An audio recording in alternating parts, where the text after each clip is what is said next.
Bien-aimés dans le Seigneur, bonjour.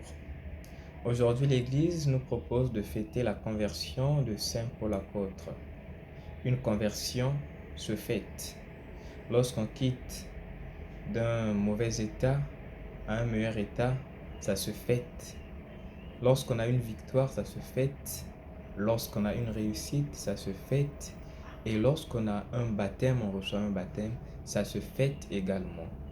Bien-aimés dans le Seigneur, nous connaissons Saint Paul comme le persécuteur de l'Église, le persécuteur des messagers du Seigneur. Mais aujourd'hui, il a été mis à l'épreuve et sur le chemin de Damas, le Seigneur l'a interpellé en lui disant: pourquoi me persécutes-tu? Le Seigneur ne dit pas: pourquoi persécutes-tu mes disciples? Mais il dit: pourquoi me persécutes-tu? Nous voyons par là une dimension prophétique, une incarnation de Dieu dans ses oints, dans ses apôtres, dans ses disciples. Quand tu persécutes un homme de Dieu, c'est Dieu que tu persécutes. Quand tu rends la vie difficile à un homme de Dieu qui est en train de faire logiquement son travail, c'est à Dieu que tu poses problème. Et nous voyons Saint Paul qui aujourd'hui a reconnu ses fautes, a demandé pardon pour tout ce qu'il a fait et s'est converti. Voilà pourquoi nous fêtons cela. Et dans l'évangile, Marc 16 aujourd'hui, Jésus dit: ce n'est pas nous qui l'avons choisi, mais c'est nous qui nous choisit. Il nous choisit avec nos faiblesses, avec nos manquements, pour faire de nous ses disciples.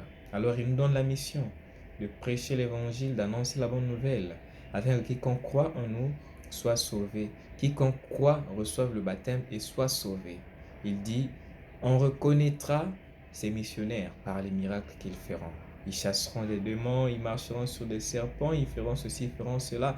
Mais là aussi se pose un problème. Parce que dans notre monde actuel, tout le monde a des petits numéros et a la capacité de faire cela. Marcher sur les démons, chasser les esprits, marcher sur les serpents, chasser les esprits impurs, c'est possible pour tout le monde. Mais il nous faut le discernement. À l'exemple de Saint Paul, il a su discerner que sur le chemin de Damas, c'était le Seigneur qui l'avait réellement rencontré. C'était le Seigneur qui l'avait parlé.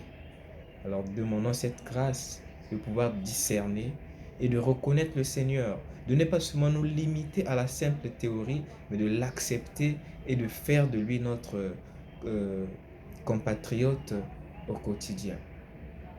Que nous ne limitons pas à la simple théorie, mais que nous l'acceptions véritablement comme l'a fait Saint Paul en allant jusqu'au baptême.